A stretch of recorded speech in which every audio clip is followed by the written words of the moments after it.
Assalamualaikum warahmatullahi wabarakatuh. Kembali lagi bersama saya Jimmy Ramdan Padilla di channel Cianjur.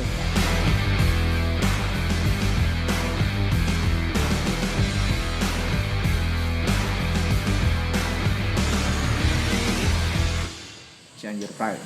Pada kesempatan kali ini, alhamdulillah saya dapat bersilaturahmi, berdiskusi dengan kakak saya, kakak seideologi. Ideologi luar biasa. Dengan Bang siapa? Arif. Oh, Bang Arif.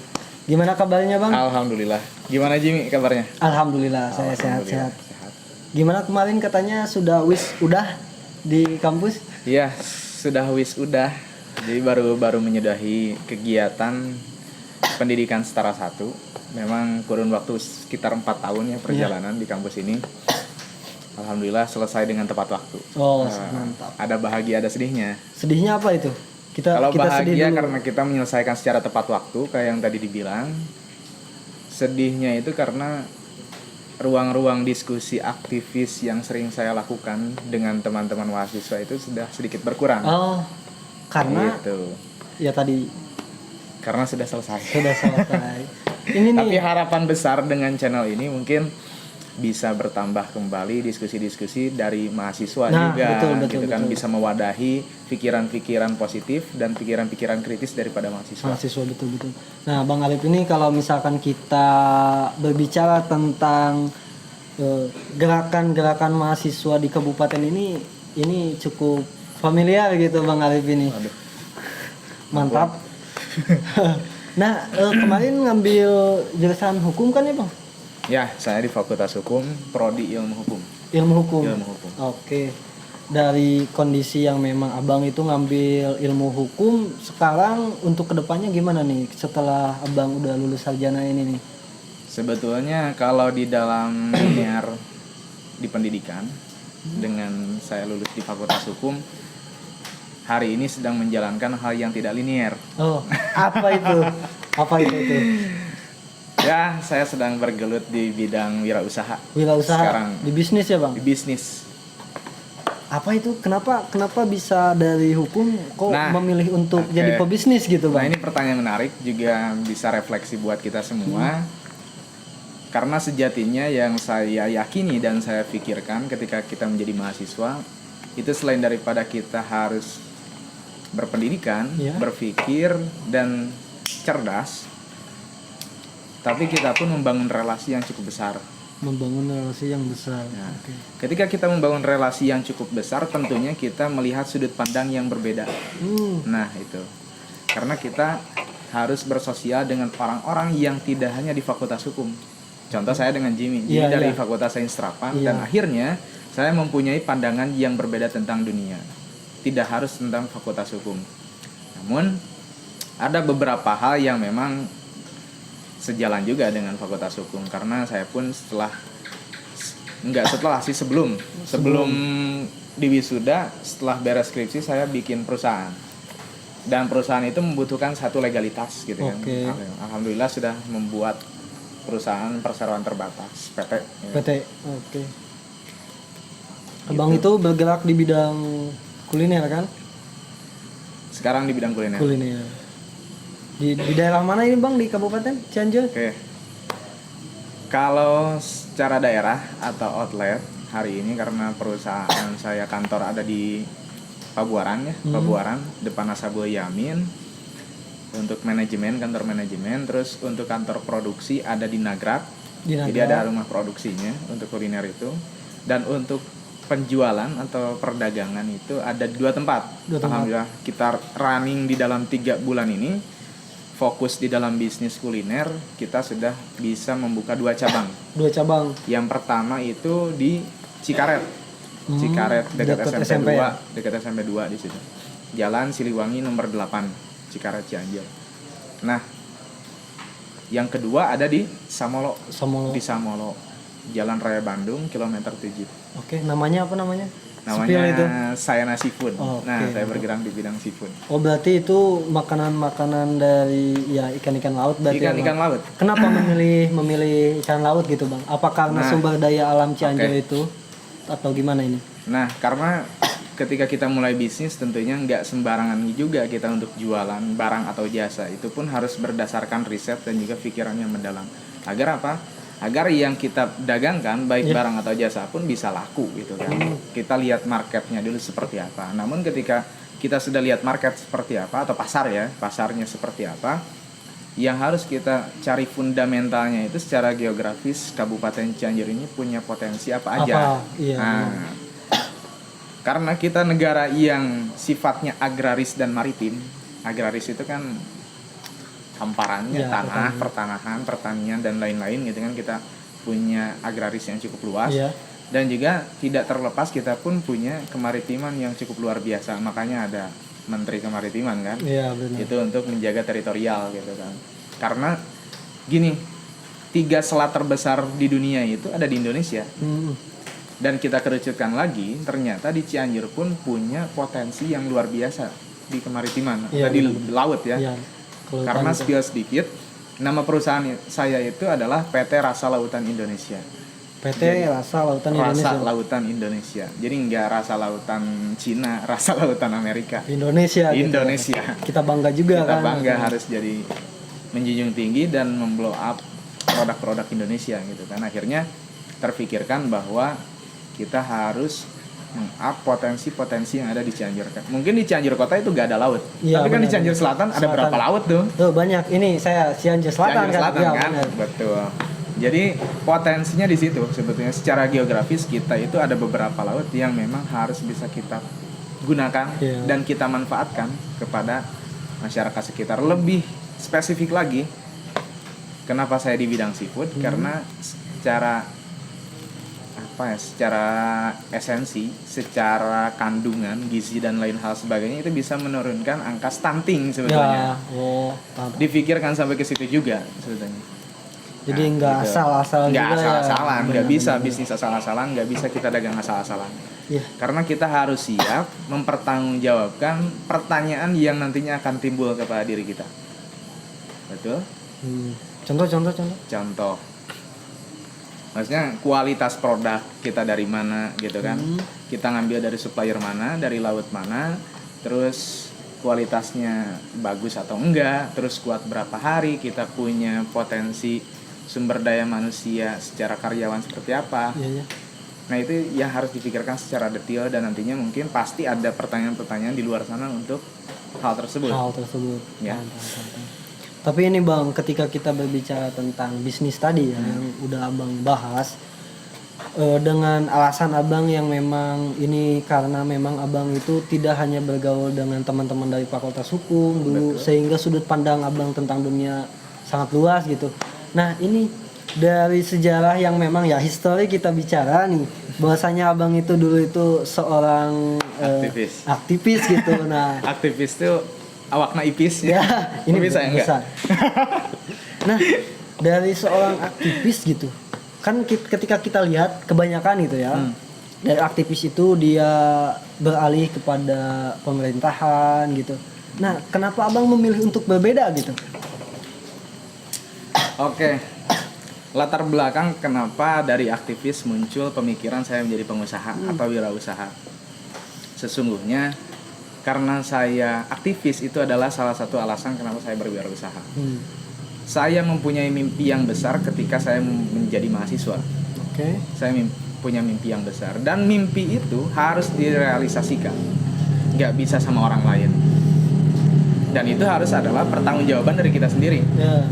Mimpi saya besar gitu kan, untuk membangun Cianjur, untuk menghidupi keluarga saya gitu kan, membahagiakan keluarga, membahagiakan rekan-rekan, dan bisa dibanggakan oleh orang-orang yang pernah berjuang bersama-sama. Nah, kenapa saya nggak di pemerintahan? Kenapa saya nggak ngelamar kerja di perusahaan lain?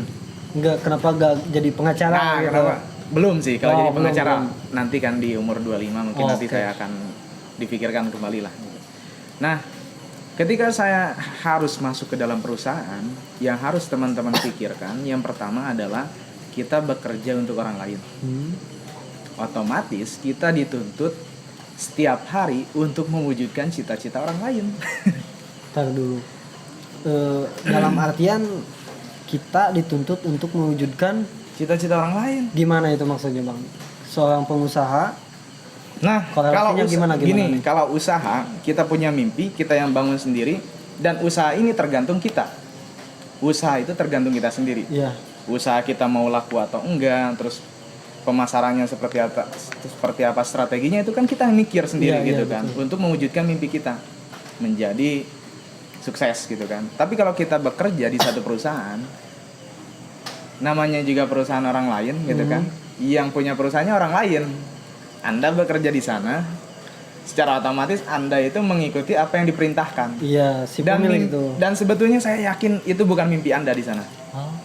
Itu hanya sebatas menghidupi atau mencukupi kebutuhan domestik iya, sehari-hari iya. gitu kan. Tanpa memikirkan kita bisa sebetulnya untuk menjadi orang yang bebas, orang yang merdeka. Oh. Dan menjadi pengusaha itu adalah salah satu potensi untuk saya bisa merdeka. Dan saya bisa mengatur segala hal.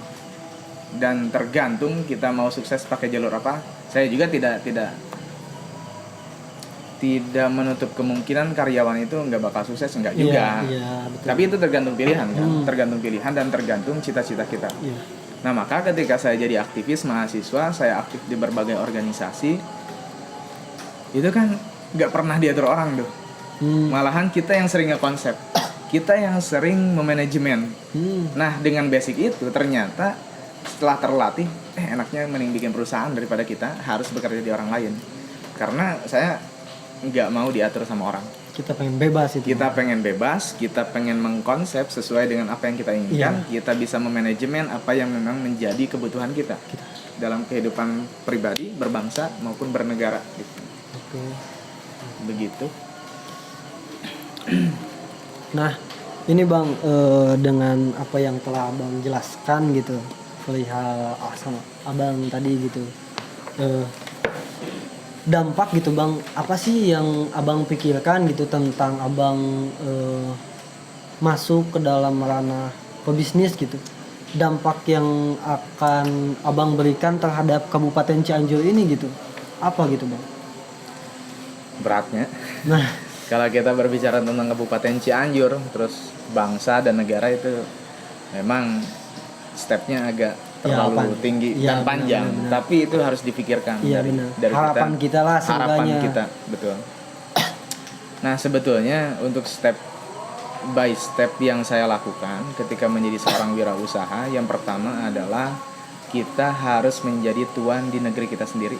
Tuan di negeri kita sendiri. Betul. Dalam artian seperti apa nih? Ya tadi merdeka itu. Oh, Kita harus berusaha di negara kita. Banyak, silahkan riset perusahaan mana yang notabene itu adalah orang Indonesia. Ada berapa persen orang Indonesia dan non ya asing lah. asing gitu kan. Ada berapa persen sih yang punya perusahaan? Ya, benar-benar.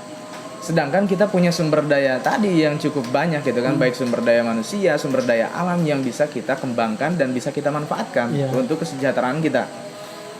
Nah, ketika kita melihat potensi tersebut, akhirnya dengan kemerdekaan individu kita dan keharusan universal yang harus kita pikirkan, kita mau gak mau, ini Indonesia adalah negara yang kaya dan kita harus menjadi tuan di negeri sendiri. Itu sih yang menjadi alasan mengapa saya jadi pengusaha gitu kan. Saya ingin menjadi tuan di negeri saya sendiri. Iya, sehingga abang akan memberikan dampak yang baik. Dampak yang baik. Oke. Tapi ini ya, bang, terlebih sebetulnya sedikit demi sedikit saya pun ingin mengajari kepada kawan-kawan saya sejawat, kawan-kawan saya yang ada di bawah saya dan ataupun di atas saya. Kalau di atas mungkin nantilah karena dia lebih senior ya. Saya nggak bisa mengajari. Hanya memberikan role model saja yang berbeda gitu kan. Hanya memberikan role model yang berbeda karena keberanian saya di umur 22 tahun baru beres kuliah dan memutuskan untuk jadi pengusaha gitu. Impact-nya saya ingin orang-orang di sekitar saya itu merdeka juga. Iya. Jadi jangan ada yang beres kuliah mau kemana info loker dong gitu kan. Terlalu banyak itu. Terlalu banyak. Terus apa yang teman-teman lakukan ketika menjadi mahasiswa selama 4 tahun, ngebangun apa sih kalau misalkan pada akhirnya teman-teman minta loker juga gitu kan? Apa sih yang kalian persiapkan ya? Apa yang kalian persiapkan? Patut ditanyakan Patut itu. ditanyakan. Selama 4 tahun ini adalah basic kita dalam mengembangkan apa yang kita punya, apa yang kita miliki gitu kan, dengan rahmat Tuhan yang telah Tuhan berikan. Iya. Berupa apa? Berupa akal, karena akal ini yang membedakan manusia dengan makhluk lain, betul? Nah, itu sebetulnya yang menjadi sasaran utama saya adalah saya mempunyai akal, dan akal ini akan dipertanggungjawabkan. Dan akal yang diberikan oleh Tuhan itu sama semua rata. Nah, tergantung apa?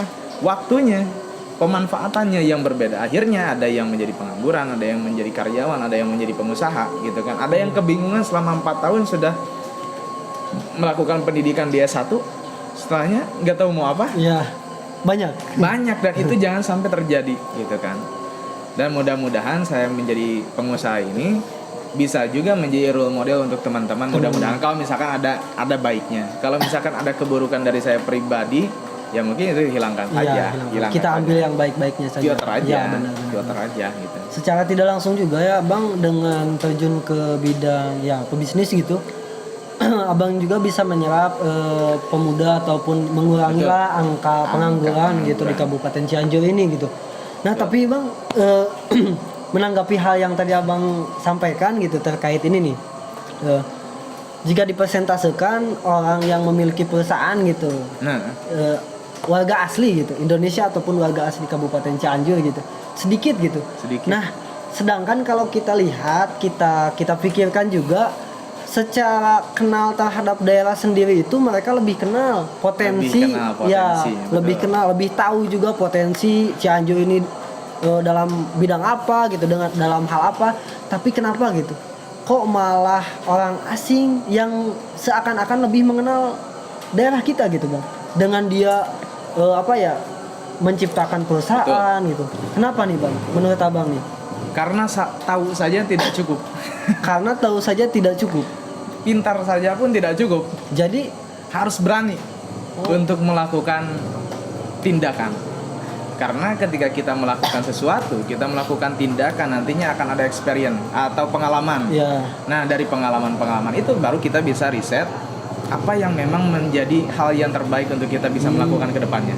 Kalau kita hanya sekedar tahu dan tidak pernah melakukan, apa yang akan terjadi dalam kehidupan kita? Ngelakuin aja belum pernah, nyoba aja nggak berani. Jimmy pun sekarang buka channel Cianjur Pride, kalau nggak dilakukan hanya dipikirkan. Saya tahu YouTube itu punya potensi yang besar, tapi kalau nggak buka channel, nggak dilakuin, nggak akan tahu impactnya seperti apa kan. Terus konten yang baik itu seperti apa, yang banyak diminati itu seperti apa, yang kurang itu seperti apa, kan nanti dilihat dari riset setelah video-video itu di up ke YouTube-nya. Betul kan? Nantinya ada perbaikan. Nah, intinya tahu aja gak cukup, pinter dan cerdas pun gak cukup, tapi harus dengan keberanian. Keberanian berarti bisa kita katakan bahwasanya masyarakat lokal itu kurang keberanian berarti, Bang? Bisa dibilang kayak gitu. Nah, untuk menumbuhkan keberanian itu seperti apa, Bang? Kalau misalkan kita jawab, ya kita coba dulu. Nah, barangkali itu tidak terlalu memuaskan untuk teman-teman yang nonton gitu. Untuk menumbuhkan keberanian itu khususnya di bidang wirausaha itu harus seperti apa, Bang? Sebetulnya karena rasa takut itu fitrah ya, ada di dalam diri manusia. Setiap manusia memiliki hal pasti itu. memiliki rasa takut untuk melakukan sesuatu yang memang tidak pernah dilakukan. Namun untuk menanggulangi rasa takut itu, satu-satunya jalan adalah dengan dilakukan. Kembali lagi dilakukan. Kita harus berani untuk mencoba. Tapi apa yang bisa kita persiapkan untuk hal tersebut? Untuk memberanikan diri, memperbaiki mental, intelektual, dan spiritual. Ada 3 aspek yang selalu saya gaungkan di dalam kehidupan saya, karena itu adalah pondasi daripada kehidupan mental, spiritual dan juga intelektual. Itu 3 hal yang tidak bisa saya pisahkan dari kehidupan saya. Nah, latihannya pun butuh wadah, dan akhirnya memunculkan satu nomenklatur yang namanya organisasi. Berorganisasi itu yang menjadi basic utama saya di dalam berkehidupan untuk menjadi orang yang pemberani. Berani dalam menindas hal-hal yang tidak relevan dengan kehidupan. Berani untuk berbicara di hadapan banyak orang. Berani untuk melakukan hal-hal yang sifatnya sepele menurut orang lain gitu. Gak apa-apa, karena sekecil apapun yang Anda lakukan itu akan melakukan atau merubah hal yang cukup besar menurut Cukup saya. besar benar-benar. Saya sering bilang ke orang-orang itu small step for big change gitu. Oh ya tak? Jadi hal yang kecil itu bisa merubah menjadi hal yang besar gitu, hal yang besar. Tapi ini Bang, ketika tadi nih Abang menyinggung untuk melatih itu ya tiga hal yang tadi yang kata Abang, mental, spiritual dan juga intelektual, dan jawabannya adalah berorganisasi. Ya, jawabannya organisasi. Jawabannya organisasi. Nah, di kondisi perkampusan nih, Abang juga kan mungkin mengalami nih dan juga mengamati kondisi kampus yang mana ada nih orang yang anti terhadap organisasi gitu. Itu gimana tuh Bang menurut Abang? Sebetulnya karena hidup ini adalah pilihan, life is choice. Iya. Jadi hidup ini pilihan.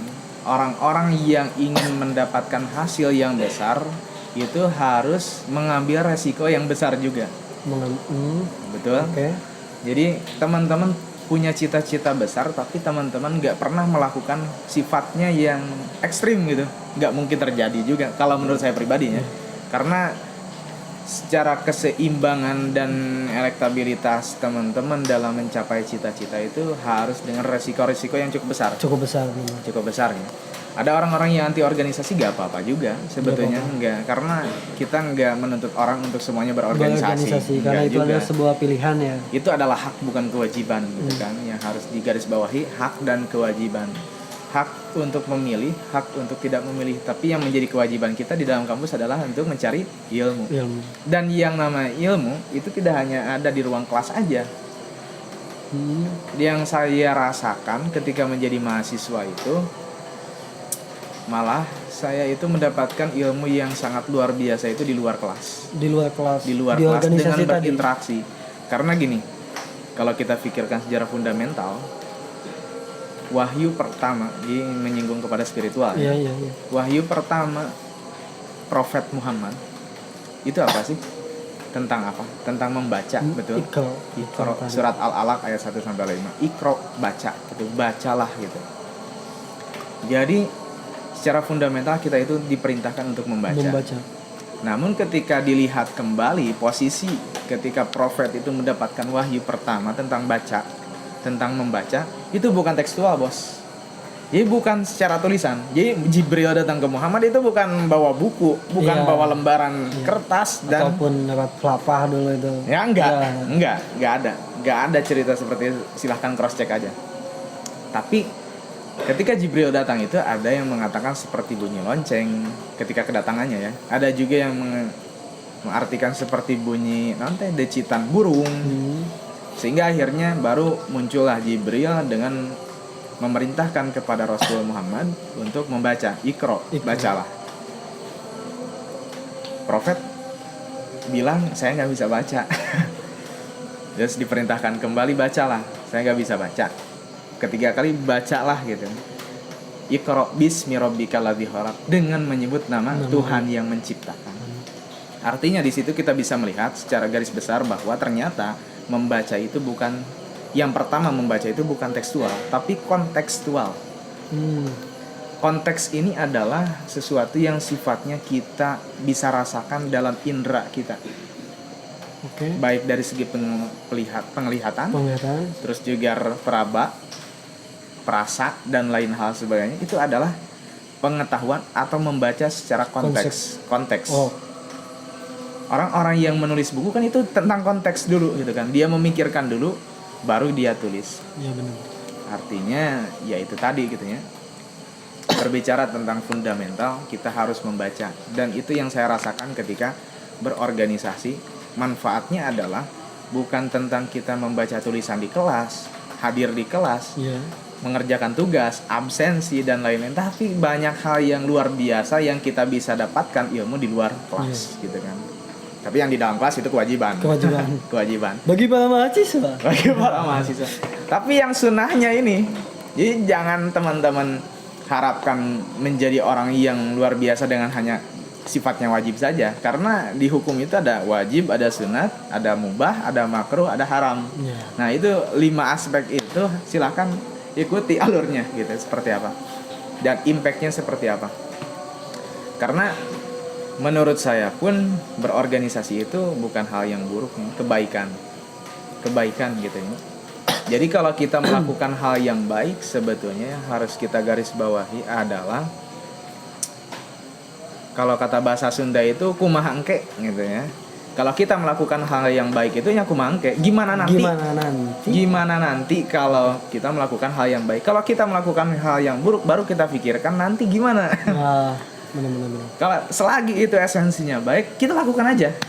Jangan berharap benefitnya seperti apa, lakukan aja selagi itu adalah kebaikan. Kalau itu adalah satu keburukan, silakan pikirkan nanti gimana. Oke, paham. Efeknya seperti apa, resikonya seperti apa, itu baru dipikirkan. Kalau hal yang baik, kita memberi makan kepada orang lain, kita memberikan ilmu kepada orang lain, kita bisa memberikan pengetahuannya kepada orang lain, itu nggak usah dipikirkan feedbacknya akan seperti apa. Karena dengan pengulangan, dengan murojaah, dengan sendirinya kita akan cerdas gitu. Nggak akan berkurang lah gitu.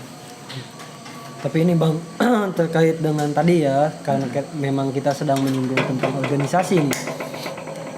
Tentang mau masuk atau tidak itu adalah sebuah pilihan. Sebuah pilihan. Hak setiap. Adapun ketika kita lihat nih, terkadang ada mereka yang tidak memilih untuk masuk organisasi. Mereka itu memandang bahwasanya organisasi itu jelek dan dalam tanda kutip ya. Nah, alasan gitu, motif mereka berpikir seperti itu, kalau menurut Abang itu karena apa gitu? Apakah karena perwujudan yang diperlihatkan oleh para pengisi organisasi itu atau apa gitu? Ya sebetulnya ada beberapa faktor sih kenapa orang-orang yang tidak berorganisasi melihat organisasi itu adalah sisi yang negatif. Ya. Jadi yang pertama sebetulnya yang paling sering banyak saya dalami adalah orang-orang itu salah bertanya kepada orang yang tidak berorganisasi pula. Mereka sama-sama menanyakan pada seseorang yang kondisi yang sama. Jadi dia menanyakan tentang organisasi tapi kepada orang yang tidak berorganisasi pula. Akhirnya memunculkan stigma yang negatif. Karena kalau kita berkehidupan, silahkan tanya kepada orang yang ada di dalam dunianya. Benar. Kamu pengen tahu tentang matematika? Ya tanya ke guru matematika, bukan tanya ke guru fisika. Pengen tahu kopi ya? Pengen tahu kopi ke barista. Bukan tanya kepada guru ngaji. Jangan. Jadi harus menempatkan sesuai dengan porsinya. Kita pengen tahu organisasi, silakan tanya kepada orang-orang yang sudah bergelut di bidang organisasi. Itu faktor pertama. Dia salah bertanya, salah sasaran sehingga akhirnya memunculkan stigma yang memang kurang tepat. Pertama itu yang sering saya dalami. Yang kedua adalah memang tadi orang-orang yang berorganisasi itu kadang-kadang tidak bisa memanfaatkan organisasinya. Dalam artian seperti apa? Dalam artian gini. Tidak ada dalam pikiran saya dan kepercayaan saya bahwa organisasi itu memunculkan stigma yang negatif. Dimanapun organisasinya, saya yakin tujuannya, apapun organisasinya, tujuannya pasti positif. Pasti positif dan pasti punya tujuan bersama gitu kan. Nah, salahnya dengan apa tuh? Kader atau oknum ya. Orang-orang yang hidup di organisasi ini malah tidak bisa memanfaatkan itu. Dengan kondisi yang dia malas gitu kan, malas belajar, akhirnya saya pengen berkumpul aja dengan orang-orang pintar, tapi nggak mau belajar. Aneh juga kan. Akhirnya ketika ditanya oleh orang-orang yang tidak berorganisasi, dia bodoh. Dia bodoh. Dia tidak memuaskan mereka. Tidak memuaskan dalam tanda kutip ya. Karena kebodohan itu satu hal yang haram mungkin bagi saya. Karena sesuatu hal yang haram ketika kita bisa memanfaatkan sesuatu berarti kita sudah syukur nikmatnya. Kalau kita tidak bisa memanfaatkan sesuatu berarti kita sudah kufur nikmat. Karena potensi tadi yang Allah berikan atau yang Tuhan berikan kepada kita itu sudah cukup sempurna. Gak mungkin ada kekurangan gitu ya. Cuman ada yang unik ya, di dalam beberapa hal. Gitu. Jadi orang-orang yang berorganisasi pun saya harapkan tidak hanya sekedar membawa emblem organisator tanpa nggak mau bergerak, nggak mau berpikir, nggak mau memikirkan tentang kegiatan ataupun mengkritisi pemerintah gitu kan. Ya mohon maaf, itu tidak akan berkembang. Kualitas Anda tidak akan terlihat. Karena sejatinya organisasi ini adalah benda yang mati. Organisasi adalah benda yang mati, apapun organisasinya. Objek adalah benda yang mati. Benda yang mati atau objek itu tergantung subjeknya. Subjeknya itu adalah kita yang hidup. Baik buruknya marwah organisasi itu tergantung kita sebagai subjeknya. Contoh, saya kasih uang 100.000 ke Jimmy dan 100.000 ke Asep misalnya. Pasti pemanfaatannya beda. Mungkin Jimmy akan beli Quran, Asep akan beli nasi padang gitu kan, tapi dengan jumlah yang sama, objek yang sama. Gitu. Mungkin ada yang dipakai mabuk-mabukan, ada yang dipakai untuk beli buku. Itu kan bedanya. Akhirnya tapi potensinya sama. Saya kasih uang 100.000. Begitupun organisasi adalah benda yang mati, uang adalah benda yang mati, objek. Tergantung siapa, tergantung kita sebagai subjek. Kita yang hidupnya gitu. Kita yang hidup. Karena di antara teman-teman saya sejawat pun nggak semuanya berhasil menjadi seorang organisator yang ulung, nggak juga. Ada juga yang hanya sekedar ikut-ikutan, dan kalau hanya seperti itu ya mungkin bisa dikurangi ya. Bisa dikurangnya kalau bisa ya udah gak usah ikut organisasi. Benar. Karena buang-buang waktu, buang-buang tenaga. Benar. Gitu kan. Kalian mencemari juga. Itu Jimmy ya. Berarti ada 2 indikator, Bang. Ada 2 indikator yang saya rasakan dan saya dalami ketika menjadi aktivis mahasiswa gitu. Tapi ini, Bang, ketika kita tadi singgung tentang si pengisi organisasi ataupun orang yang mengatakan bahwasannya dirinya organisatoris gitu. Dia itu terkadang misalkan ada orang yang bagi saya marwah itu tidak terlalu penting gitu. Gimana tuh menurut Abang? Marwah organisasi atau organisatorisnya? Ya, baik itu ya kan sepaket memang, sepaket kan. Ketika memang organisasinya jelek pasti. Nah, ketika jelek. Memang dia melakukan hal yang tidak seharusnya dilakukan, dia berbicara bahwasanya ya kalau misalkan saya melakukan hal yang salah ya lihat saya saja gitu, pribadi saya, jangan bawa-bawa organisasi. Statement kayak gitu ya. Statement kayak itu gimana tuh, Bang? Tanggapannya? Sebetulnya saya bisa membenarkan dan bisa menyalahkan statement tersebut. Karena misal ada organisasi yang berbasiskan agama atau keislaman atau kekristenan ya, Katolik, Buddha dan ada organisasinya kan. Nah, orang-orang yang masuk di sana ternyata tidak menjalankan syariat yang ada di agamanya. Dan itu memunculkan statement tadi. Memunculkan statement tadi. Sebetulnya itu bisa menjadi pembenaran gitu ya. Bisa juga menjadi hal yang salah bagi saya. Karena pembenaran itu bukan kebenaran ya. Pembenaran bukan kebenaran. Kalian melindungi diri kalian dengan pembenaran. Tidak, pembenaran itu bukan kebenaran. Kebenaran itu sifatnya mutlak dan objektif. Kalau pembenaran itu sifatnya subjektif dan juga multi atau abstraknya. Karena setiap orang bisa melakukan pembenaran. Nah, sebetulnya nggak usah membawa nama organisasi memang ketika hal-hal yang sifatnya individu. Kayak kalau misalkan di Islam sholat, zakat, puasa, naik haji, itu nggak usah bawa-bawa organisasi karena itu adalah kewajiban semua umat masing-masing gitu kan, masing-masing. Nah, kalau di organisasi sebetulnya yang harus kita takar baik dan buruknya adalah dia sesuai apa tidak dengan tujuan daripada organisasinya. Dia aktif atau tidak dalam berkegiatan di organisasi itu. Dia sesuai atau tidak dengan apa yang di dalam rapat kerjanya dia gitu kan. Nah, itu yang menjadi takaran baik dan buruknya. Bukan tentang pribadinya, dia sholat, dia mabuk dan lain. Itu bukan menjadi penilaian sebetulnya.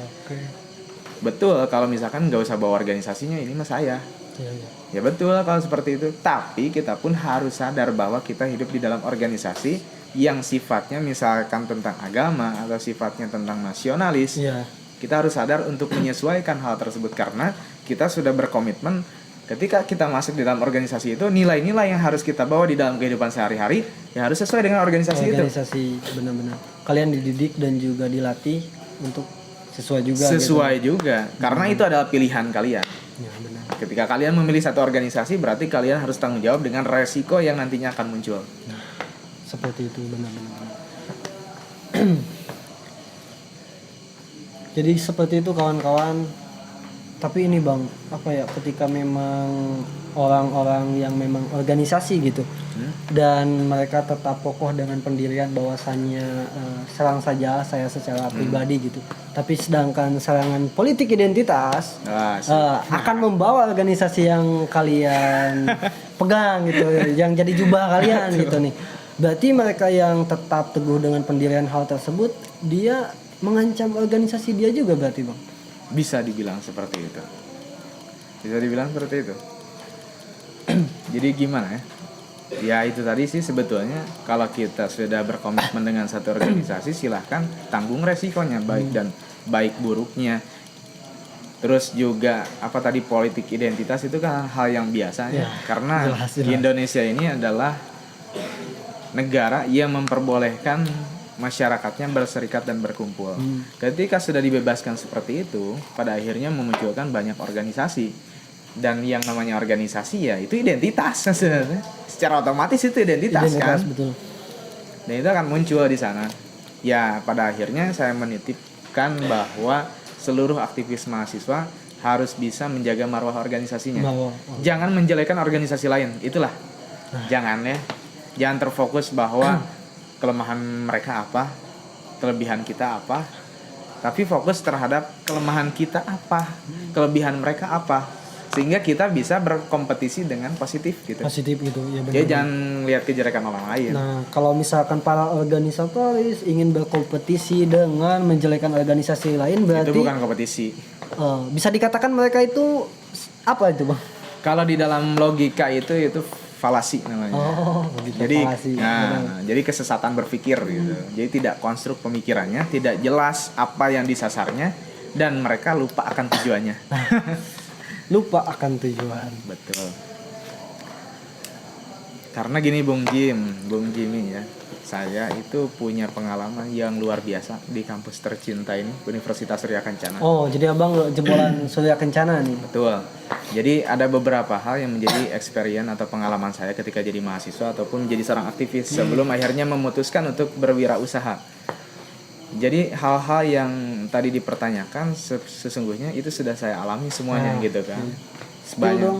Nah, jadi bukan saya, tapi nggak tahu kalau misalkan orang lain memikirkan itu saya gitunya. Itu kan beda sudut pandang, tapi yang saya rasakan, yang saya lakukan itu sesuai dengan koridor organisasi saya dan sesuai dengan apa yang saya cita-citakan. Jadi sebetulnya kan saya diundang ke sini pun Jimmy punya tujuan tersendiri ya. Punya tujuan tersendiri, kenapa nggak undang yang lain misalkan? Berarti ada nilai-nilai atau value di dalam diri saya yang bisa mungkin menurut Jimmy itu bisa disebarkan kepada orang-orang, kepada kawan-kawan ya.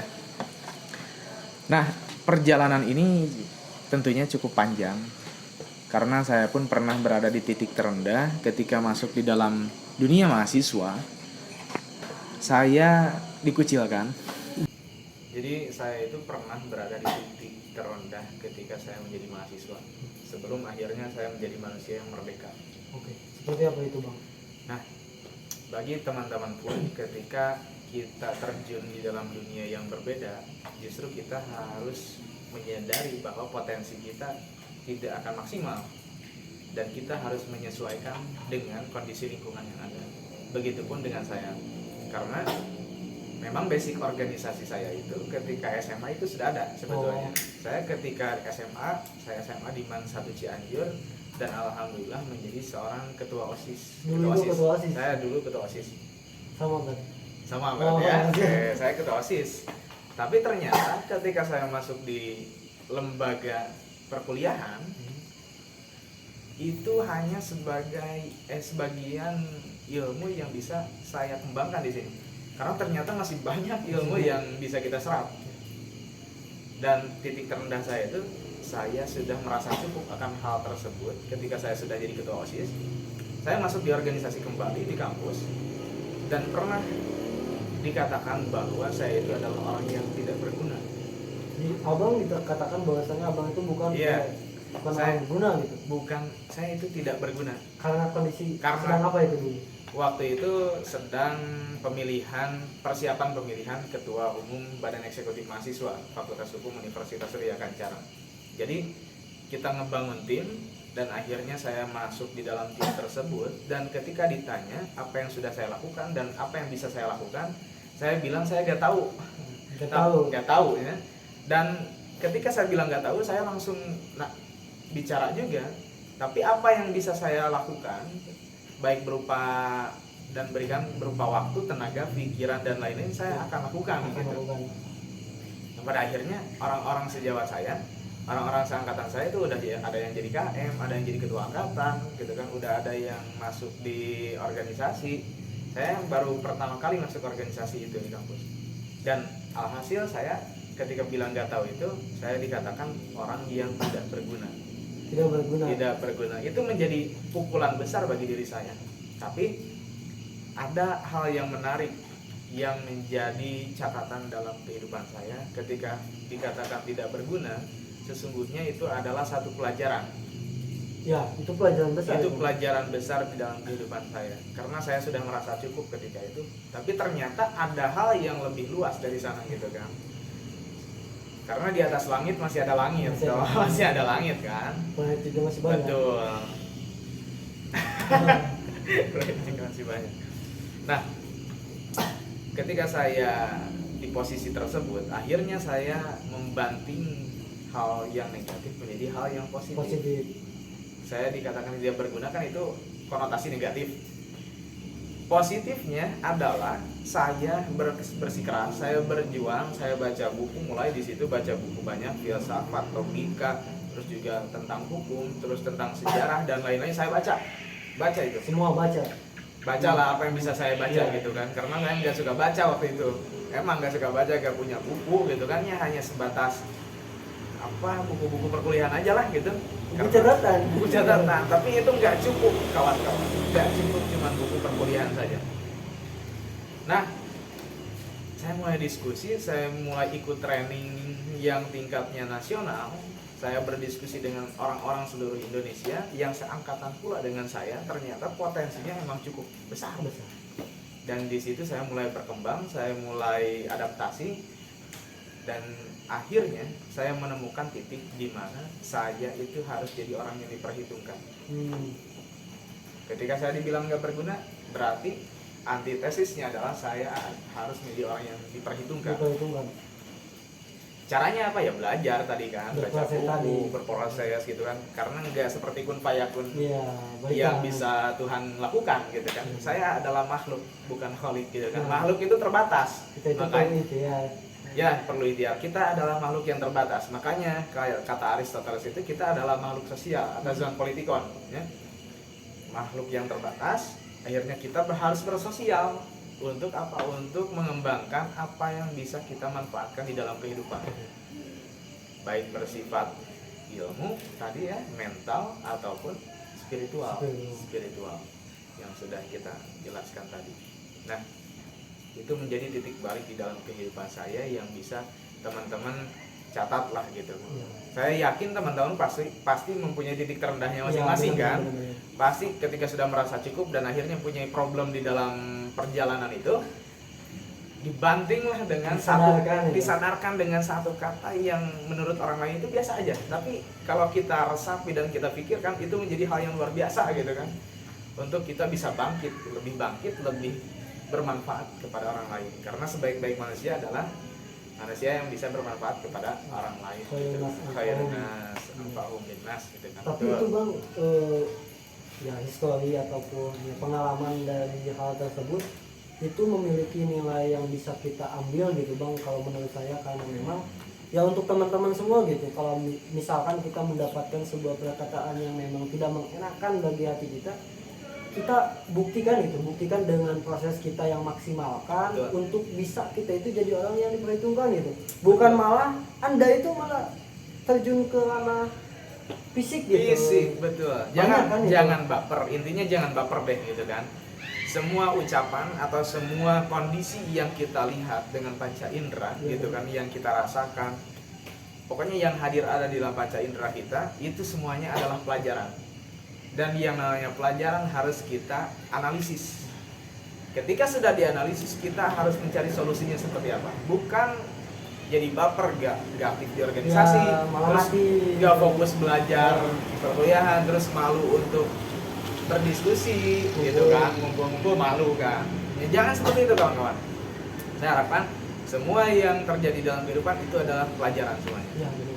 Dan silahkan apa yang menjadi perjalanan hidup teman-teman secara spesifik gitu, spesifik silahkan catat gitu kan. Jadi catat apa yang teman-teman lakukan dan lakukan apa yang teman-teman catat gitu kan. Karena itu menjadi harapan gitu kan.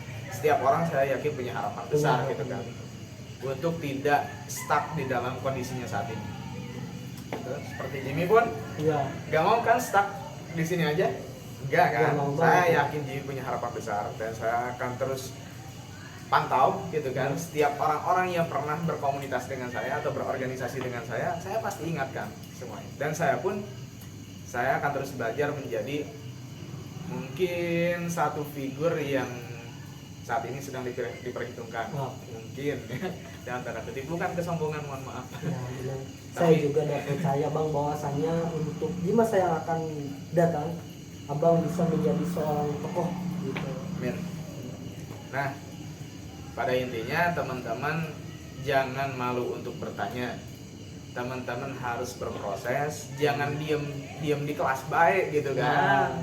Jangan cuman absensi terus masuk ke kelas, ngerjain tugas, terus merhatiin materi yang disampaikan dosen tanpa adanya satu diskusi dengan dosen. Itu akan kacau kalau menurut saya, karena jenjang pendidikan di mahasiswa itu dengan SMA ke bawah atau sekolah menengah atas ke bawah, SD, SMP, SMA, mungkin kalau sampai SMA oke lah kita hanya mendapatkan doktrin-doktrin dari guru kita. Tapi ketika menjadi mahasiswa, silahkan rubah pola itu.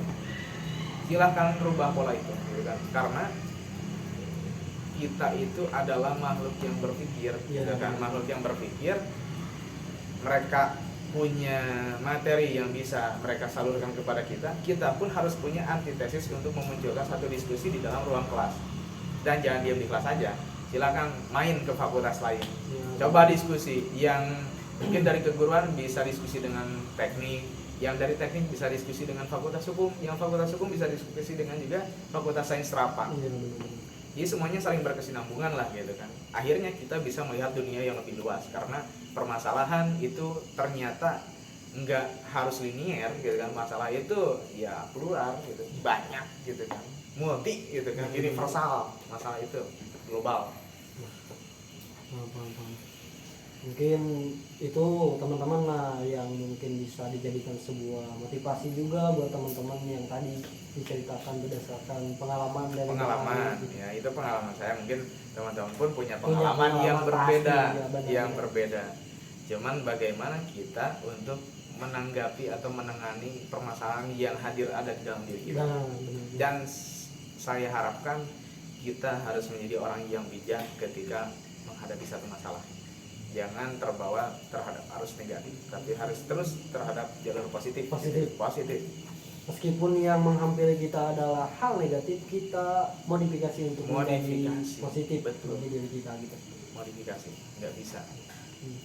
Nah, barangkali bang ada pesan untuk kawan-kawan kita sesama mahasiswa gitu, ataupun para pemuda yang seusia kita gitu.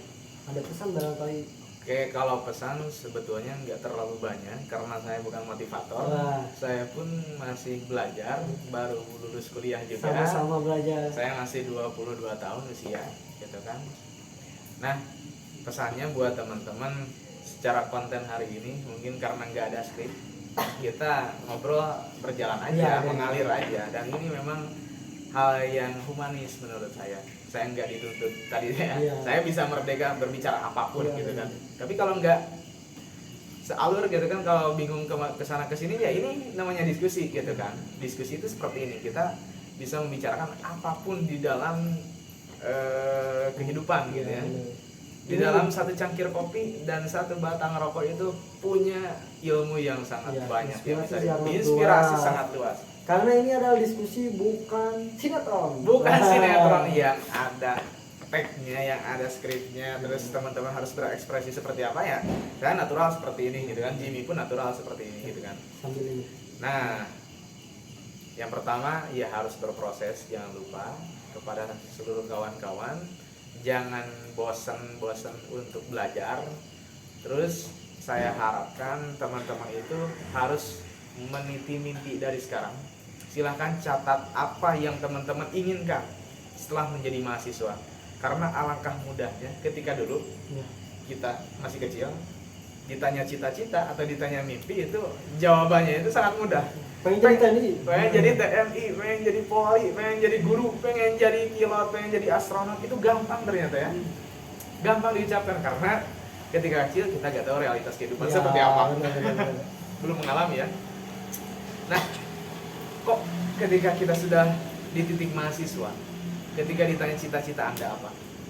Mimpi Anda apa? Bingung tuh. Bingung kadang-kadang Banyak jawab. yang bingung. Banyak yang bingung. Gini-gini yang aja. bingung. Nah, bingung itu bagi orang-orang yang tidak mempersiapkan.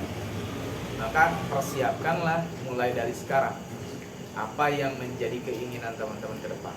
Dan saya harapkan teman-teman harus menjadi tuan di negeri kita, di Indonesia gitu kan. Jangan mau untuk disuruh-suruh, jangan mau untuk diperintah, kecuali dua, perintah negara dan perintah agama. Itu sih. Yang kedua, saya harapkan kepada seluruh rekan-rekan mahasiswa menjadi figur yang positif di dalam berkehidupan bernegara, berbangsa gitu ya. Dan harus menjadi orang kaya. Nah, kenapa itu? Harus menjadi orang kaya karena orang kaya itu menurut saya potensi untuk beramalnya itu sangat luas. Oh, Dan saya ingat satu kaidah sebetulnya yang sering saya lakukan diskusi dengan teman-teman. Saya sering ngisi materi, saya pasti bilang bahwa kaidah ini sangat luar biasa. Ada kaifa al-khawfu minal faqri wa ana abdun. Jadi bagaimana aku takut akan kemiskinan sedangkan aku adalah hamba dari Dia yang Maha Kaya. jadi jangan nanggung kalau minta itu ya, Bang. Jangan nanggung kalau minta. Kita harus spesifik pula karena yang kita minta ini adalah zat yang spesifik, yang sangat jelas gitu kan. Jangan minta hanya sukses. Ingat.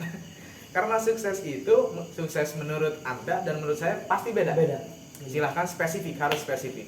Sukses menurut saya dan menurut Jimmy pasti beda Pasti juga. beda. Pasti beda juga. Makanya harus spesifik. Anda itu sukses itu pengen seperti apa? Jadi jangan, ya Tuhan saya pengen sukses. Udah nggak ada itu spesifikasinya seperti apa. Dan saya itu melakukan hal itu ketika saya SMA sudah ada. File saya di Word, di komputer saya, di laptop saya itu ada namanya file catatan triliuner.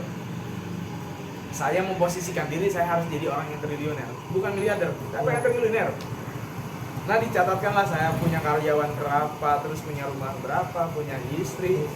4 misal. Nah, Punya istri, saya bisa punya yayasan pendidikan, saya bisa memberikan manfaat kepada orang banyak, punya mobil ABCD disebutkan mereknya, motor ABCD disebutkan disebutkan juga. karena harus spesifik, dan saya yakin ketika saya spesifik Tuhan pun akan merealisasikannya secara spesifik pula. Misalkan saya pengen motor, di hati Anda pengennya Harley Davidson misalkan motornya yang Tuhan berikan Beat. Salah Tuhan atau salah Anda? Salah Anda. Karena Anda tidak spesifik menyebutkannya. Wah, ada yang bilang Tuhan pasti tahu apa yang kita inginkan. Enggak juga. Mungkin tahu, Tuhan itu tahu, tapi dia itu pengen tahu Anda itu spesifik gak sih? Benar-benar pengen gak sih? Disebutin gak sih? Betul. Kalau enggak ya udah, terima aja. Mungkin itu yang Anda butuhkan saat itu. Makanya harus spesifik dalam bermimpi. Silahkan harus menjadi orang kaya tentunya gitu kan, harus jadi orang yang bermanfaat. Khairun nas anfa'uhum linnas. Jadi sebaik-baik manusia adalah yang bisa memberikan manfaat kepada orang lain. Nah, betul. Kita mengikhtiarkan untuk kaya gitu. Karena saya juga ingat, Bang, pas waktu saya nggak main gitu, beli beras di daerah Cipanas. Betul. Saya beli beras merah gitu Ya. di pabrik beras gitu. Di sana itu ada foto lukisan dari seorang Habib, Ya. dan captionnya itu di sana dituliskan bahwa ketika Anda mengikhtiarkan untuk kayak Anda menganggap bahwa itu sangat melelahkan, maka bagaimana dengan hidup Anda jika Anda terus berada dalam zona kemiskinan? Betul.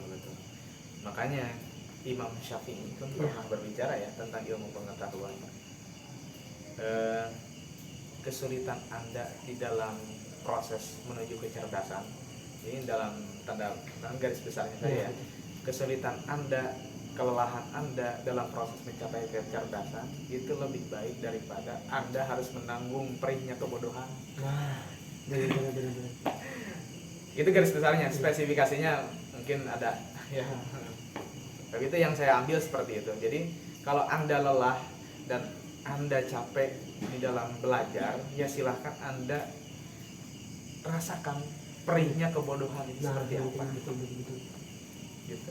Ya, mengikhtiarkan untuk kita kecukupan gitu, kecukupan. Kita lelah untuk mengikhtiarkan hal tersebut dalam tanda kutip kayak tadi. Ya. Ya berarti kita harus siap juga nanti menanggung kepedihan dari ketidakcukupan yang kita miliki. Betul. Betul. Betul, dan saya harapkan kawan-kawan itu harus menjadi number one lah Ya. di segala bidang yang kawan-kawan yakini, kawan-kawan potensinya di situ. Ya, gitu. Pokoknya kalau gak jadi number one gak usah, karena di setiap kompetisi, di setiap olimpiade atau kejuaraan baik nasional, regional ataupun internasional, yang pasti diingat juara pertamanya siapa. Ya, betul. Juara kedua atau runner up kadang-kadang kita lupa ya. Juara pertama itu pasti tahu. Pasti selalu diingat itu. Ya, dan itu adalah refleksi daripada berlomba-lomba dalam kebaikan. Jadi kalau punya cita-cita, punya keinginan, jangan nanggung saya harus jadi nomor 1. Harus itu. Ini pun saya juga di sini, saya pengen jadi channel jadi YouTube nomor 1 ya. Saya doakan Kabupaten. Cianjur Pride minimal di kabupaten harus jadi nomor 1. Ya. Nanti nasional bisa mengalahkan podcast yang lain mungkin Ya. ya. Nanti Cianjur Pride berjaya, internasional mungkin ruangannya pun lebih bagus Ya, lagi dari ya, ini, betul. setupnya, terus peralatannya. Nah, saya doakan lah gitu. Selagi Mudah-mudahan. Jimmy tetap konsisten dalam mengedukasi teman-teman. Ya, gitu. Nah, mungkin untuk perbincangan kali ini sekian barangkali. Siap. Bang, terima kasih atas Ya. waktu abang yang telah diberikan untuk kita berbincang, berdiskusi dalam kesempatan Saya kali pun mohon maaf kalau misalkan ada kata-kata yang kurang berkenan Ya, ya, kata-kata yang teman-teman, tidak barang- berkenan, silahkan difilter aja lah ya, difilter aja karena saya pun manusia biasa, masih muda juga gitu kan, banyak hal-hal yang namanya barangkali belum kita bahasanya, ya bahasanya agak sedikit tanda kutip. gitulah, Ya, tanda kutip. betul. Mohon maaf. Ya, terima kasih bang. Siap, Jim, sukses Jim. Ya, siap. Abang pun sukses. Siap. Kita akhiri billahi taufiq wal hidayah wal inayah. Assalamualaikum warahmatullahi wabarakatuh.